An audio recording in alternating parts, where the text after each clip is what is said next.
card is filled in. Which of these warriors will prove their strength to the world? Welcome to Versus, a series where I put two things up against each other, whether video games, music, you name it, whatever you guys leave in the comments below, I'll try to get around to doing so. In this episode of Versus, it's going to be Call of Duty Ghosts versus Battlefield 4. Now personally, I don't own either of those two games, nor do I plan on buying them in the future. So instead, the gameplay is going to be Call of Duty Black Ops 2 and Battlefield Bad Company 2, since those are the two games I enjoyed most out of the series. If you guys watch the whole video, you'll understand my opinions on both of these series and why each of them are flawed, yet fun at the same time. Be sure to leave your opinions in the comments below, and let's get started with Call of Duty Ghosts.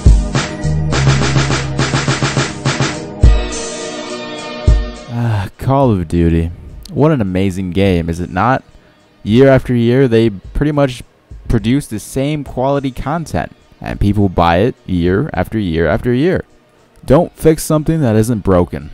Although Call of Duty does seem a little bit broken at times, people still buy it year after year after year after year. Don't get me wrong, I was one of those people. I bought the game year after year after year until I realized and told myself, am I really a gamer? Everyone should know Call of Duty is a casual gamer's game. Yes, there's tournaments that host Call of Duty, and yes, there's GB matches for Call of Duty as well, but the core fan base of Call of Duty is underage kids to teenagers like myself. Call of Duty is meant for everybody in a way where anyone could just pick up the controller and play. Your baby cousin, your sister, your mom, your dad, your grandparents.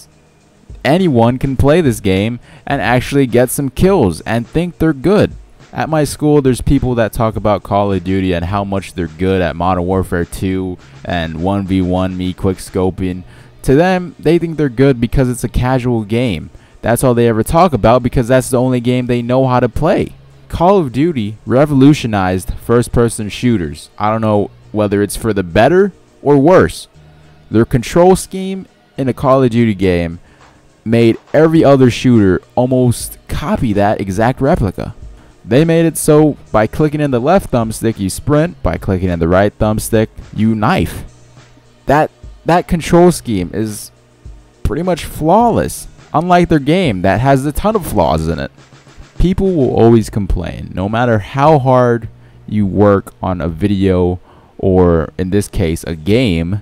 Anything you do, people will always complain, and that's exactly what Call of Duty represents. There's a little thing called the COD cycle that a lot of people like to talk about, where basically in May-ish, I don't know the exact months or so, but when the new Call of Duty trailer comes out, everyone's excited.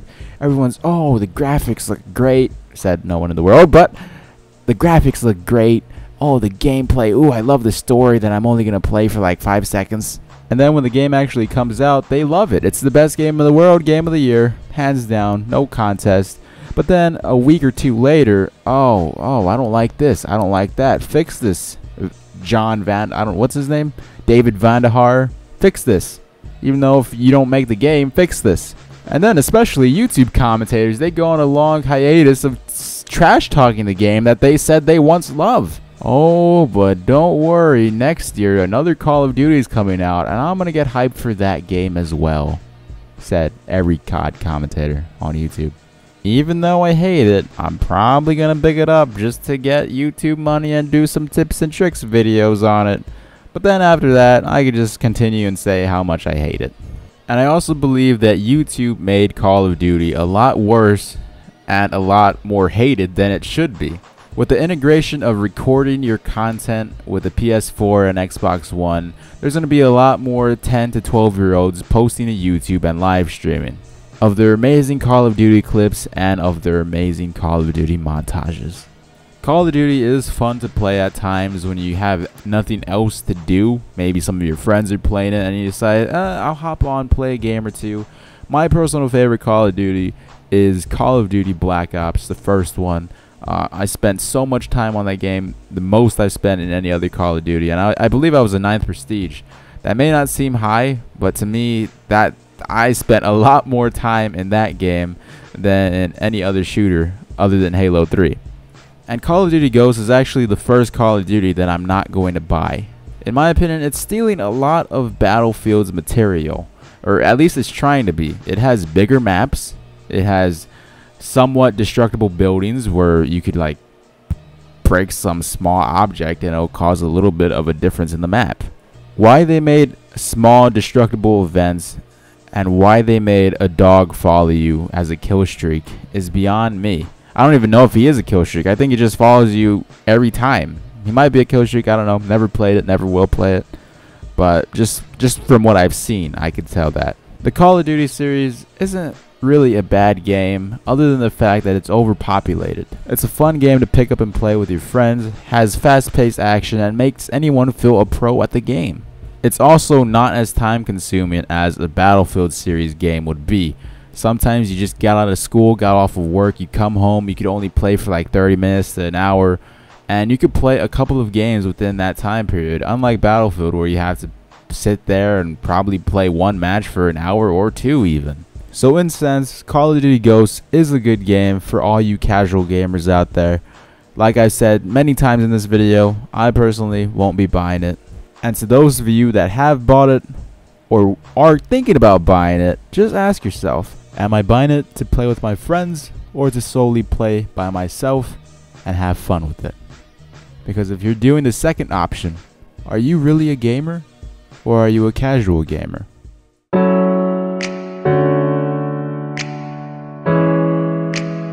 The Battlefield series is something like no other. Large maps, destructible buildings, and a ton of people playing in each lobby. And if you play it on PC, it's even better. The graphics are always beautiful in every Battlefield game I've played. And in the gameplay you're watching, Bad Company 2 actually looks like a pretty good game. For a 4-year-old game, the graphics are pretty up there still. Now just like Call of Duty, Battlefield has its own personal flaws. I'm not a big fan of large maps and having to search a long time just to find somebody and get a kill. I'm also not a big fan of realism in video games, and that's why I liked Bad Company 2 a lot more than Battlefield 3 and Battlefield 4. Something about Bad Company, the comedic value, the art style, it's not as realistic as the newer Battlefield games, and that's probably why I love it so much. I had so many good memories playing this game with my friends, and I really wish I could have played it a lot more than I had.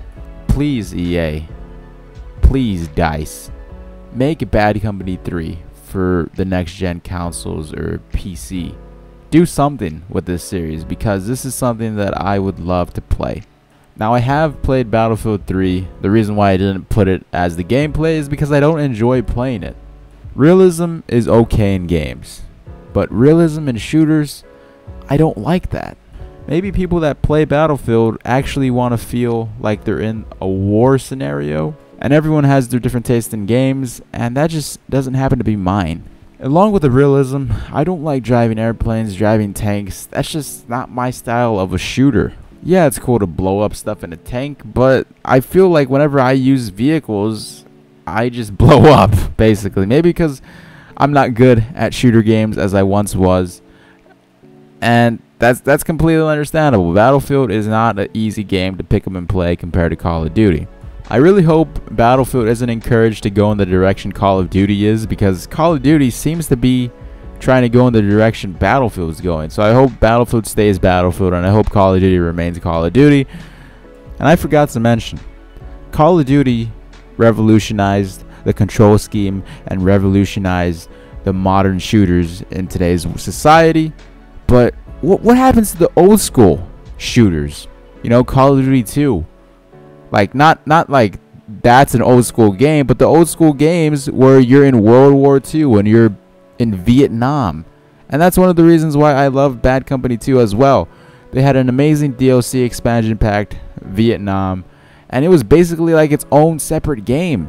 Too many shooters are now modern era, futuristic era. You know, I kind of miss the back in the day shooters where you didn't have these high-tech weapons and camos and cloaks and Ghost Recon stuff. I really hope that one of these first-person shooters that comes out on the next gen is an old school shooter in World War II, Vietnam, something that's a breath of fresh air and not futuristic or in the modern time zone. And that's about it for Battlefield's part. I don't really have anything negative to say other than the fact that their campaign is horrible, but I'm not saying Call of Duty's campaign is any better. They're both forgettable campaigns. They're not memorable. It'd be nice if they actually made a decent campaign or story, but you know, both of these titles are multiplayer based. I personally am not going to buy Battlefield 4, nor do I plan on, just like buying Call of Duty Ghost. These are both forgettable games, and eventually there will be another duplicate of this game in the upcoming years. Why buy something that you already have? That's a good question to ask yourself, and that's probably a good question for me to ask myself as well. But if you do decide I'm planning to buy it or have bought it, buy it for the PC and not for the console. Just throwing that out there. A lot better on PC. Glad you guys stuck around if you're up to this point of the video, and be sure to leave your opinions in the comments below. Which game you prefer, Call of Duty or Battlefield? Also in the comment section, please list some ideas for my next Versus episode. With the more suggestions given in the comments, the more variety this series will have in the future. And I don't normally ask this from you guys, but if you guys could leave a like and share this video with anybody you know, that'd very much be appreciated, because these videos take a lot longer to produce and make and upload to YouTube than all my other videos. So I'm hoping this gets enough recognition it deserves, and I hope you guys enjoyed it as well. And just to clarify, these Versus videos that I make are not me hating on a certain series, it's me comparing. With that being said, I hope you guys enjoyed the video, and I'll talk to you guys later. Bye bye.